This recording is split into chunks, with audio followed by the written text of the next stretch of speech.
दोस्तों, welcome to आवरलैंड। दोस्तों, आज मैं आपके लिए एक ऐसी मूवी लेकर आया हूँ जो कि बहुत ही इंटरेस्टिंग होने वाली है। ये मूवी एक सर्वाइवल मूवी है और मूवी एंड होते होते हमें बहुत सी चीजें सिखाकर जाती है। तो आइए चलिए वीडियो को शुरू करते हैं। तो इस मूवी की कहानी शुरू होती है एना और उसके बेटे मैक्स से, जो कि थाईलैंड के एक आइलैंड पर घूमने के लिए आए हुए थे। और कुछ ही महीनों पहले एना के हस्बैंड निको की डेथ हो चुकी थी और अपने हस्बैंड की मौत के दुख से निकलने के लिए एना अपने बेटे मैक्स को लेकर इस आइलैंड पर घूमने के लिए आई थी। और इस ट्रिप के लिए एना के इन-लॉज ने ही उसे पैसे दिए थे। तो आखिर एना के हस्बैंड के साथ में क्या हुआ था, ये हमें आगे पता चलने वाला है। मैक्स इस प्लेस पर आकर बहुत ही खुश था। दोनों माँ बेटे के पास में दो वॉकी टॉकी भी थे, जिससे वो एक दूसरे से कभी भी बात कर सकते थे। एना के ही साथ वहाँ पर कुछ लोग और भी घूमने के लिए आए थे, जिनसे एना और मैक्स की दोस्ती हो जाती है। स्पेशली मैक्स लाना नाम की एक लड़की से अच्छी दोस्ती कर लेता है, जो कि उसकी एज की थी। फिर सभी बोट से आइलैंड पर आते हैं और वहाँ पर पैराडाइज रिजॉर्ट के मैनेजर फिलिप उन लोगों का वेलकम करता है और उन्हें रिजॉर्ट तक लेकर जाता है। अपने रूम के अंदर जाने से पहले मैक्स बीच में खेलने लगता है और वहाँ के टर्टल्स को देखने लगता है। एना भी मैक्स के साथ में थोड़ी देर खेलती है और फिर दोनों अपने रूम में चले जाते हैं। अगले सीन में हम कुछ रॉबर्ट्स को देखते हैं, जो कि उसी रिजॉर्ट के लोगों को लूटने का प्लान बना रहे थे। उन रॉबर्ट्स के ग्रुप का लीडर था थिया, और थिया का बेटा इस्माइली भी उनके साथ ही था। थिया अपने बेटे को एक गन देता है और उसको भी वो अपनी तरह एक रोवर बनाना चाहता था। और कुछ ही देर के बाद में वे सभी मैप देखकर उसी रिजॉर्ट की तरफ निकल जाते हैं। दूसरी तरफ हम देखते हैं कि उस आइलैंड से बाहर जाने के लिए रिजॉर्ट वालों के पास में सिर्फ एक ही बोट थी और उस बोट को फिलिप ने खाने का सामान लेने के लिए सिटी भेज दिया था, जो कि अब 3 दिनों के बाद ही इस आइलैंड पर वापस आने वाली थी। रिजॉर्ट के अंदर मैक्स स्विमिंग पूल में लाना के साथ में खेल रहा था और एना पूल के बाहर से ही हिल्डे के साथ में बैठी हुई थी और हिल्डे भी यहाँ पर घूमने के लिए आई थी। कुछ देर के बाद में मैक्स एना के पास में आता है और वो उसे पानी के अंदर आने को कहता है, लेकिन एना किसी कारण से पानी के अंदर नहीं जाना चाहती थी। एना जब मैक्स का हाथ पकड़कर उसे पानी से बाहर निकलने को कहती है, तो मैक्स एना को पानी के अंदर गिरा देता है, जिससे कि एना पैनिक कर रही थी, क्योंकि उसे अपने पास्ट के कुछ विजन याद आ रहे थे और वो पानी के ऊपर नहीं आ पा रही थी। मैक्स की आवाज सुनकर वहाँ पर फिलिप आ जाता है और वो एना को पानी से बाहर निकालता है, लेकिन एना फिलिप को खुद से दूर रहने को कहती है, क्योंकि रिजॉर्ट में कई सारी यंग लड़कियां फिलिप के साथ फ्लर्ट कर रही थी और एना फिलिप को एक अच्छा आदमी नहीं मानती थी। मैक्स फिर एना से माफी मांगता है, क्योंकि उसने एना को पानी के अंदर गिराया, और एना उसे जल्दी माफ कर देती है। अब रात को रिजॉर्ट के सभी लोग डिनर कर रहे थे। लाना तब भी फिलिप से हेल्प मांगती है ताकि वो मैक्स को अपने साथ में बीच पर ले जाए। तब फिलिप लाना के साथ में मैक्स और एना से बात करने जाता है और मैक्स को बीच पर लाइटिंग बलून लगाने के लिए बुलाता है, और मैक्स इसके लिए बहुत ही खुश था। लेकिन एना उसे डिनर खत्म करने के बारे में जाने को कहती है और मैक्स जहाँ भी जाएगा एना उसके साथ में रहने वाली थी। इस बात पर मैक्स एना से थोड़ा नाराज होता है और वो अकेले ही लाना के साथ बीच पर चला जाता है। मैक्स की बातों से एना को अपने हस्बैंड की यादें आ रही थी, क्योंकि उनके लास्ट एनिवर्सरी पर एना के हस्बैंड ने उसे एक इयरिंग गिफ्ट किया था और उस इयरिंग को एना ने आज तक खुद से दूर नहीं किया था। अगेन सीन कट होता है और नेक्स्ट मॉर्निंग एना से पहले मैक्स उठ चुका था, जो कि अपने फादर निको की फोटो देख रहा था। तभी उनका रूम तक लाना आती है, जो कि मैक्स को बीच की तरफ खेलने के लिए ले जाती है। अब एना तो गहरी नींद में थी, तो मैक्स एक वॉकी टॉकी खुद ले लेता है और एक वॉकी टॉकी एना के लिए रूम में छोड़कर चला जाता है। अगले सीन में हम रिजॉर्ट के एक एम्प्लॉय अब्बासी को देखते हैं, जो कि रिजॉर्ट के सभी इलेक्ट्रॉनिक कनेक्शन और फोन की लाइन को काट देता है। मतलब कि अब्बासी उन सभी रॉबर्ट्स के साथ मिला हुआ था। इधर एना की जब आंखें खुलती है तो उसे मैक्स कहीं नहीं दिखाई दे रहा था, उसे बस टेबल पर वही वॉकी टॉकी दिखाई देता है। एना समझ गई थी कि मैक्स बीच की तरफ गया होगा, तो इसलिए वो बीच की तरफ निकल जाती है। लेकिन मैक्स एना से थोड़ा दूर बीच की दूसरी तरफ था और रिजॉर्ट के बाकी लोगों के साथ एना एक तरफ अकेली थी। एना के पैरों पर अगर समंदर का पानी भी टच होता है तो वो उसे बहुत ही ज्यादा डर जाती है, क्योंकि उसे पानी से डर लगता था। तो आखिर एना पानी से क्यों डरती थी, ये हमें आगे पता चलेगा। इधर लाना और मैक्स जब बीच पर खेल रहे थे तब वहाँ पर रॉबर्ट्स आ चुके थे। एना भी उन रॉबर्ट की बोट को देख लेती है, लेकिन एना को समझ में नहीं आता है कि वो आखिर कौन है। फिर बीच पर आते ही थिया अपने रॉबर्ट से रिजॉर्ट के लोगों को हॉस्टेज बनाने को कहता है और उसके रॉबर्ट्स वैसे ही करने लगते हैं। जो लोग भागने की कोशिश कर रहे थे वे लोग उन्हें गोली मार रहे थे।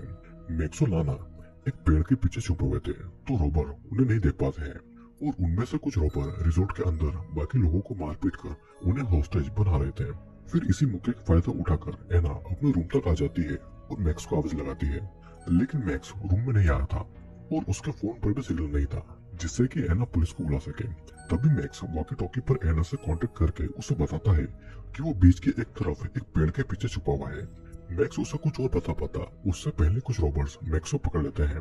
तब एना एक बैग में उस वॉकी टॉकी को अपने साथ में ले लेती है और अचानक से एक रॉबर एना के रूम में आ चुका था, लेकिन सही समय पर एना छुप जाती है और वो उसे पकड़ नहीं पाता है और रॉबर के जाते ही एना बीच की तरफ भाग जाती है। बीच पर एक पेड़ के पीछे वो छुपकर रिजॉर्ट की तरफ देखती है तो उसे पता चलता है कि रॉबर ने सभी लोगों को हॉस्टेज बनाकर रखा है और मैक्स को भी उन लोगों ने पकड़ लिया था। तभी वहाँ पर फिलिप आता है और एना को समझाता है कि उन्हें रॉबर की नजर से बचकर रहना होगा, तभी वे लोग पुलिस को बुला पाएंगे। फिलिप से एना को पता चलता है कि ये रॉबर्स वहाँ पर घूमने आए लोगों को किडनैप करके उनके पैसे लूट लेते हैं और हर बार की तरह इस बार भी रॉबर्स उन सभी लोगों को बोट से दूसरे आइलैंड पर ले जाकर उनसे पैसे निकलाकर सभी को जमीन के अंदर एक टनल में छुपाने वाले थे ताकि वे लोग वहीं पर सड़कर मारे जाएं। अगर रॉबर हॉस्टेजेस को आइलैंड से ले गए तो उन्हें पता भी नहीं चलेगा कि आखिरकार हॉस्टेजेस कहाँ पर हैं। फिलिप की बात सुनकर एना रॉबर की बोट को डिस्ट्रॉय करने के बारे में सोचती है, जिससे कि वे रॉबर हॉस्टेजेस को इस आइलैंड से कहीं और नहीं ले जा पाएंगे और उन्हें पुलिस बुलाने का भी टाइम मिल जाएगा। फिलिप एना को ऐसा करने से मना करता है, लेकिन एना फिलिप की कोई बात नहीं मानती है और तब फिलिप वहाँ से भाग जाता है और एना अकेली दो बोट के इंजन को खराब कर देती है और दो बोट में आग लगाकर वो वहाँ से भाग जाती है। लेकिन एना को बोट में आग लगाकर भागता हुआ एक रॉबर देख लेता है और थिया बोट पर लगी आग बुझाने के लिए और एना को पकड़ने के लिए अपने आदमियों को भेजता है। रॉबर्ट्स एना पर गोलियां भी चलाते हैं, लेकिन लकीली एना बच जाती है और भागते भागते एना जंगल तक आ गई थी जहाँ पर उसे फिलिप मिलता है। दोनों को फिर वहाँ से भागना पड़ता है क्योंकि रॉबर्ट्स उनके पीछे थे और दोनों जिस डायरेक्शन में भाग रहे थे वहाँ से आगे जाने का कोई रास्ता नहीं था, तो इसलिए रॉबर्ट से बचने के लिए दोनों समंदर के पानी में जंप लगा देते हैं।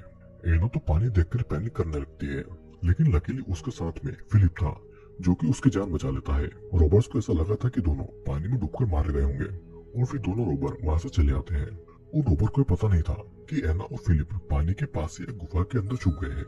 पानी में गिरने की वजह से एना को वॉकी टॉकी भी काम नहीं कर रहा था और तब फिलिप उस वॉकी टॉकी को पानी से दूर सुखाने को कहता है। साथ ही फिलिप को भी अब ये समझ में आ जाता है कि रिजॉर्ट में पहले से ही रॉबर का कोई आदमी था जिसने फोन की लाइन को काट दिया हुआ। यहाँ पर रॉबर्ट्स सभी होस्टेजेस को फर्स्ट फ्लोर पर लेकर जाते हैं और छोटी छोटी बात पर वे सभी होस्टेजेस को मार पीट रहे थे। इधर थिया नई बोट मंगवाने के लिए रेडियो से कॉन्टेक्ट करने लगता है। मैक्स के पास में वॉकी टॉकी तो था, लेकिन वो रॉबर के सामने अपने वॉकी टॉकी को नहीं निकाल सकता था, तो इसलिए वो उनसे टॉयलेट जाने की परमिशन लेता है। तब भी रॉबर मैक्स को एक रूम में लेकर जाता है, लेकिन वो उसे टॉयलेट का डोर खुला रखने को कहता है। अंदर जाने के बाद में रॉबर मैक्स से थोड़ा दूर था, तो इसीलिए उसकी नजरों से बचकर मैक्स अपनी माँ को कॉल लगाता है और एना का वॉकी टॉकी भी अब ठीक हो चुका था, तो इसीलिए वो मैक्स की आवाज सुन पाती है। मैक्स उसे बताता है कि रॉबर बोट को ठीक करके उन्हें इस आइलैंड से दूर ले जाने वाले हैं। मैक्स उसे कुछ और बता पाता उससे पहले वहाँ एक दूसरा रॉबर आ जाता है, तो इसलिए मैक्स उस वॉकी टॉकी को एक टेडी बेयर के बैग में डालकर छुपा लेता है और उस बैग को अपने साथ में ले लेता है। एना को किसी भी तरह अपने बेटे को बचाना था, तो इसलिए वो फिलिप से उस टावर के बारे में पूछती है जो कि रिजॉर्ट से कुछ ही दूर पर था। फिलिप उसे बताता है कि उस टावर में एक 70 साल पुराना रेडियो पड़ा हुआ है जिससे कि वे लोग हेल्प बुला सकते हैं, लेकिन उसे ये नहीं पता है कि वो रेडियो अभी भी ठीक है या नहीं। लेकिन फिर भी एना अपने बेटे को बचाने के लिए कोई भी मौका नहीं छोड़ना चाहती थी, तो इसीलिए वो उस टावर तक जाने का मन बना लेती है। यहाँ पर मैक्स जब उस टेडी बेयर को अपने साथ में लेता है तो थिया का बेटा इस्माइली उससे वो टेडी बेयर छीन लेता है और तब बाकी के रोबर इस्माइली को मैक्स के जैसा बच्चा बोलकर उसका मजाक बनाने लगते हैं और तब एक रोबर इस्माइली से वो टेडी बेयर लेकर एक रूम में सोने चला जाता है और अब मैक्स के पास में उसका वॉकी टॉकी भी नहीं था। दूसरी तरफ फिलिप टावर की तरफ जाना नहीं चाहता था क्योंकि वहाँ पर रॉबर्ट्स हो सकते थे, तो इसलिए एना अकेले ही उस टावर की तरफ जाने लगती है। इधर रिसोर्ट के अंदर हम देखते हैं कि रॉबर्ट्स खाना खा रहे थे और म्यूजिक चलाकर पार्टी कर रहे थे। हॉस्टेजेस को उन लोगों ने सिर्फ पीने का पानी दिया था और उन सभी ने कुछ नहीं खाया था। वहीं पर रिसोर्ट का एक गेस्ट स्टीफन थिया के साथ में फ्रेंडशिप बनाकर उसे 6 महीने पुरानी एक्सपायर्ड हो चुकी अल्कोहल पिलाने की कोशिश कर रहा था, लेकिन थिया को ये बात पहले से पता थी, तो इसलिए वो स्टीफन को मार पीट कर उसे ही वो अल्कोहल पिला देता है। हम देखते हैं कि एना टावर को ढूंढते ढूंढते एक क्लिफ तक आ चुकी थी जहाँ से वो गलती से नीचे गिर जाती है, लेकिन लकीली वो क्लिफ ज्यादा ऊंचा नहीं था, तो इसलिए उसे ज्यादा चोटें नहीं आती है और वो फिर से कोशिश करके उस क्लिफ के ऊपर चली जाती है। इस तरफ एक रोबर थिया को आकर बताता है कि फिलिप और एना पानी में गिरकर मारे जा चुके हैं और अगर जिंदा भी होंगे तो उनका एक साथी उन्हें पकड़कर रिजॉर्ट में लेकर आएगा। मतलब कि एक रोबर अभी भी जंगल में था जहाँ पर एना और फिलिप भी थे। मैक्स को अब यहाँ पर अपनी माँ के बारे में सुनकर बहुत टेंशन होने लगी थी। तभी हिल्डे उसे समझाती है कि फिलिप एक स्विमिंग ट्रेनर है, तो फिलिप कभी भी पानी में डूबकर नहीं मर सकता है और उसने एना को भी बचा लिया होगा। दूसरी तरफ एना जब जंगल में थी तो उसे एक वॉकी टॉकी दिखाई देता है जो कि उस रोबर का था। एना जब उसे उठाने जाती है तो उसके सामने रोबर आ जाता है और रोबर के पास में गन भी थी, तो एना उससे लड़ नहीं सकती थी। तो इसलिए एना सरेंडर करके रोबर के कहने पर अपनी आंखों पर पट्टियां बांध लेती है और रॉबर्ट एना के साथ में कुछ गलत कर पाता उससे पहले ही वहाँ पर फिलिप आकर और रॉबर्ट को मारकर जख्मी कर देता है और एना को लेकर वहाँ से भागता है। इतना खतरा उठाने के बाद एना अभी भी उस टावर तक जाना चाहती थी और फिलिप उसे समझाता है कि उस रेडियो की रेंज सिर्फ 3 किलोमीटर की है, तो 3 किलोमीटर तक उसकी आवाज कौन सुन पाएगा। लेकिन फिर भी एना फिलिप की कोई बात नहीं सुनती है और वहाँ पर जाने की जिद पर अड़ी रहती है और तब हार मानकर फिलिप एना की मदद करने के लिए राजी होता है। यहाँ पर उस जख्मी रॉबर थिया को इन्फॉर्म करता है कि एना और फिलिप अभी भी जिंदा है। तब थिया अपने बेटे इस्माइली और कुछ रॉबर को भेजता है उन दोनों को पकड़ने के लिए। दूसरी तरफ एना और फिलिप एक गुफा तक आ चुके थे और उसी गुफा से होते हुए उन्हें दूसरी तरफ के जंगल तक जाना था जहाँ पर वो टावर है। उस गुफा में बहुत ही अंधेरा था और वहाँ पर बहुत से चमगादड़ भी थे। तो गलती से एना से कुछ आवाज हो जाती है जिससे कि सारे चमगादड़ उड़ने लगते हैं और एना को चमगादड़ों के हमले से बहुत चोटें भी आती है। तब तक गुफा के बाहर रॉबर भी आ चुके थे और चमगादड़ को गुफा से बाहर जाते हुए देखकर वो समझ जाते हैं कि गुफा के अंदर एना और फिलिप है, तो इसलिए वे लोग उन्हें पकड़ने के लिए गुफा के अंदर जाते हैं। एक तरफ एना और फिलिप गुफा के छोटे से हिस्से से रेंगते हुए बाहर की तरफ जा रहे थे और एना फिलिप के आगे थी। फिलिप को रास्ते के बारे में पूरा पता नहीं था कि वो रास्ता कहाँ जाता है और उसने तो बस उस रास्ते के बारे में सुना था। तभी फिलिप को पता चलता है कि उसके पीछे एक रॉबर उसे पकड़ने के लिए आ रहा है, तो इसलिए फिलिप जल्दी से एना को उस टावर तक जाने का रास्ता बता देता है और उसे जल्दी जल्दी बाहर निकलने को कहता है। फिलिप को रॉबर ने पकड़ लिया था लेकिन वो एना को पकड़ पाते हैं उससे पहले एना गुफा से बाहर निकल चुकी थी। अगले सीन में थिया सभी होस्टेजेस का नाम पता लगा रहा था ताकि एना और फिलिप के फैमिली मेंबर का पता लगाया जा सके, और अगर रॉबर्ट्स को पता चलता है कि मैक्स एना का ही बेटा है तो वे लोग मैक्स को जान से मार सकते थे या फिर मैक्स के जरिए वो एना को बुलाकर उसे भी मार देते हैं। तो इसलिए हिल्डे मैक्स की मां होने का नाटक करती है, लेकिन हिल्डे को एना का पूरा नाम नहीं पता था। तब मैक्स अपना पूरा नाम बताकर हिल्डे को पकड़े जाने से बचा लेता है। मैक्स का पूरा नाम बताते ही हिल्डे एना का भी पूरा नाम बता पाती है और रॉबर्ट को उन पर शक नहीं होता है। दूसरी तरफ गुफा से बाहर आने के बाद एना के अंदर खड़े होने की भी ताकत नहीं थी, लेकिन तभी वो अपने हस्बैंड निको को याद करती है जिससे कि उसे हिम्मत मिलती है और फिर से उठकर टावर को ढूंढने लगती है। वो टावर भी अब एना से ज्यादा दूर नहीं था। फिर कुछ दूर चलने के बाद वो टावर तक पहुंच जाती है, लेकिन टावर की स्टेयर बहुत ही ज्यादा कमजोर थी क्योंकि वो टावर बहुत ही पुराना था और अगर एना से कोई भी गलती होती तो नीचे गिर सकती थी। लेकिन फिर भी एना किसी तरीके से टावर के सेकंड फ्लोर तक पहुंच जाती है, लेकिन ऊपर आते आते फर्स्ट फ्लोर तक जाने के लिए नीचे की कुछ स्टेयर्स टूट चुकी थी, तो इसलिए एना को बहुत ही मुश्किल से लटक कर ऊपर के फर्स्ट फ्लोर तक जाना पड़ता है। फिर ऊपर पहुंचने के बाद एना किसी तरह उस रेडियो को ऑन करती है, लेकिन हेल्प बुलाने के लिए उसे कोई सिग्नल नहीं मिल रहा था। इधर दूसरी तरफ रॉबर्ट्स फिलिप को पकड़कर रिजॉर्ट तक लेकर आ गए थे और वहां आने के बाद में फिलिप मैक्स को बताता है कि एना टावर तक पहुंच चुकी है, लेकिन मैक्स को एना तक एक रेडियो का कोड भेजना होगा तभी एना वहां से हेल्प बुला पाएगी। तो इसलिए फिलिप रॉबर के पास जाकर उनका ध्यान भटकाता है और तब मैक्स उस रूम से निकलकर उसी रूम में जाता है जहाँ पर एक रॉबर्ट सो रहा था और उसी के पास में मैक्स का वॉकी टॉकी था। मैक्स वहां से वॉकी टॉकी उठा लेता है और इस बात का रॉबर्ट को पता भी नहीं चलता है। फिर बाथरूम में जाकर मैक्स एना को कॉल लगाता है और उससे रेडियो का कोड 4125 के बारे में बता देता है। मैक्स के मुताबिक एना उसी कोड रेडियो में फीड करती है और उसके रेडियो का कनेक्शन पुलिस स्टेशन में लग जाता है और तब एना पुलिस से वहाँ पर हेल्प लाने को कहती है और उन्हें उन रोबर के बारे में भी बताती है। लेकिन यहाँ पर हम देख पाते हैं कि रेडियो का एक क्रॉस कनेक्शन उन रोबर्स के रेडियो में भी आ चुका था, जिससे कि वे लोग एना की सारी बातें सुन पाते हैं और उन्हें ये भी पता चल गया था कि एना पासी के टावर में मौजूद है। इधर दूसरी तरफ रॉबर ने एना को पकड़ लिया था और खुद को बचाने के लिए एना रॉबर के साथ में उसी टावर से नीचे जंप लगा देती है। एना रॉबर के ऊपर थी तो उसे कोई चोट नहीं आती है, लेकिन रॉबर बुरी तरीके से जख्मी हो जाता है और वो एना से अपनी हेल्प करने को कहता है। एना एक अच्छी लेडी थी तो इसलिए वो उस रॉबर की हेल्प करने में लग जाती है। तभी वहाँ पर थिया का बेटा इस्माइली आता है जिसने एना के ऊपर गन को पॉइंट किया हुआ था। इस्माइली था तो मैक्स के जैसा ही एक बच्चा, तो इसलिए एना इस्माइली को अपनी बातों में बड़ी आसानी से फंसा लेती है और वो उससे गन छीनकर उसे रॉबर्ट की कार में अपने साथ में ले जाती है। थिया भी अपने दो साथियों के साथ में एना को ढूंढने के लिए निकल गया था और एना भी एक जगह पर छुपकर उन्हें टॉवर की तरफ जाते हुए देख रही थी। कुछ ही देर में थिया को जख्मी रॉबर्ट मिलता है, जिससे कि उसे पता चलता है कि इस्माइली को एना अपने साथ में लेकर गई है। वो जख्मी रॉबर्ट थिया से हेल्प मांग रहा था, लेकिन थिया गुस्से में उस रॉबर्ट पर गोली चलाकर उसे जान से मार देता है। इधर एना इस्माइली को लेकर बीच के पास में आ गई थी और एना इस्माइली को अपने पास होस्टेज बनाकर रखने वाली थी और उसे तभी छोड़ेगी जब उसे उसका बेटा मैक्स मिलेगा।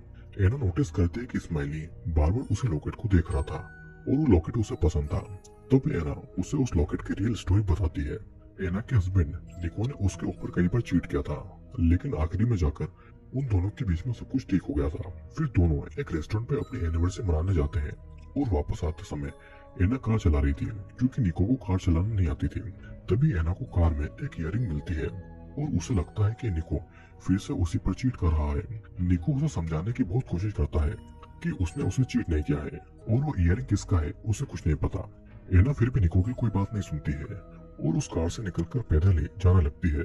तब निको खुद ही कार चलाने की कोशिश करता है और इसी कोशिश में निको की कार ब्रिज से नीचे नदी में गिर जाती है। एना निको को बचाने के लिए पानी के अंदर जाती है, लेकिन वो उसे बचा नहीं पाती है और उसकी आंखों के सामने ही निको मारा जाता है। निको की मौत के बाद में एना को ये पता चलता है कि वो कोई इयररिंग नहीं थी, बल्कि वो मैक्स के बेल्ट का एक स्टोन था। मतलब कि निको ने उस पर चीट नहीं किया था। सिर्फ एना के गुस्से की वजह से निको की मौत हो गई थी और अपनी गलती को याद रखने के लिए एना उस स्टोन को लॉकेट की तरह हमेशा पहन कर रखती थी और उसी इंसिडेंट के बाद में एना पानी से भी बहुत डरने लगी थी। दूसरी तरफ मैक्स फिर से एना को वॉकी टॉकी से कांटेक्ट करता है, लेकिन कुछ बता पाता उससे पहले एक रॉबर मैक्स को वॉकी टॉकी से बात करते हुए पकड़ लेता है और तब तक पुलिस एक बोट लेकर बीच की तरफ आ चुकी थी। लेकिन रॉबर्स की संख्या बहुत ज्यादा थी और पुलिस सिर्फ 4 थी, तो इसलिए एना को टेंशन होती है। ऊपर से रॉबर का साथी अब्बासी पुलिस को ये कहता है कि उनके रिजॉर्ट में कोई रॉबर नहीं है, लेकिन फिर भी पुलिस रिजॉर्ट तक जाती है और तब थिया के कहने पर रॉबर्स 2 हॉस्टेजेस को अपने गन पॉइंट पर लेकर पुलिस के सामने उनसे ये बुलवाते हैं कि रिजॉर्ट में सब कुछ ठीक है और यहाँ पर कोई रॉबर अटैक नहीं हुआ है। पुलिस को अभी भी शक हो रहा था, तो इसलिए पुलिस रिजॉर्ट के अंदर जाने लगती है और पुलिस को एक रॉबर दिख भी जाता है जिस पर वो गोले चलाते हैं और इसी चक्कर में पुलिस और रॉबर के बीच में फायरिंग होने लगती है और तब सभी पुलिस मारे जाते हैं।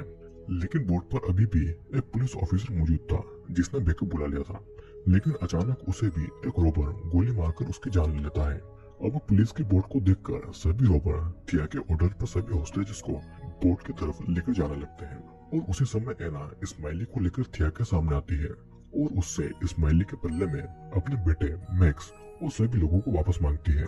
लेकिन थिया को बस पैसे से मतलब था, तो इसलिए वो एना से कहता है कि वो अगर चाहे तो इस्माइली को जान से मार सकती है, उसे इस्माइली की मौत से कोई फर्क नहीं पड़ेगा।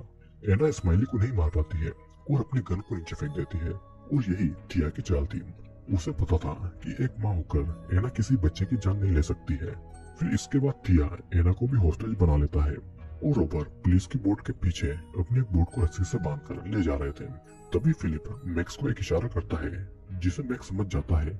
फिलिप एक रॉबर का ध्यान भटकाता है और तभी मैक्स बोट पर पड़े एक चाकू से उस रस्सी को काट देता है, जिससे कि उनकी बोट बाकी रॉबर की बोट से दूर हो जाती है और गुस्से में वो रॉबर मैक्स को पानी में फेंक देता है। मैक्स को बचाने के लिए एना अपने पानी के डर के बावजूद समंदर में जंप लगाकर मैक्स को बचा लेती है। तब तक पुलिस भी उनकी बोट तक आ चुकी थी और पुलिस कुछ रॉबर को पकड़कर उन सभी हॉस्टेजेस को बचा लेती है, लेकिन थिया और उसके कुछ साथियों को वो नहीं पकड़ पाते हैं। अब सब कुछ पहले जैसा ठीक हो गया था और सभी लोग सही सलामत थे। वे लोग अपनी अपनी कंट्री जा रहे थे और सभी लोग कभी न कभी अपनी लाइफ में एक बार मिलने का डिसाइड करते हैं। एना भी वापस अपनी कंट्री जाने से पहले मैक्स के साथ में समुद्र में तैरने के लिए जाती है, क्योंकि उसने अपने बेटे मैक्स से ये प्रॉमिस किया था कि वो इस ट्रिप के दौरान उसके साथ में समुद्र में स्विमिंग करने जाएगी। साथ ही एना ने अपने लॉकेट को भी पानी में फेंक दिया था, मतलब कि अब वो अपने हस्बैंड की मौत के लिए खुद को गिल्टी नहीं मान रही थी और वो अपने डिप्रेशन से भी बाहर आ चुकी थी। और इसी के साथ में ये मूवी यहीं पर खत्म हो जाती है।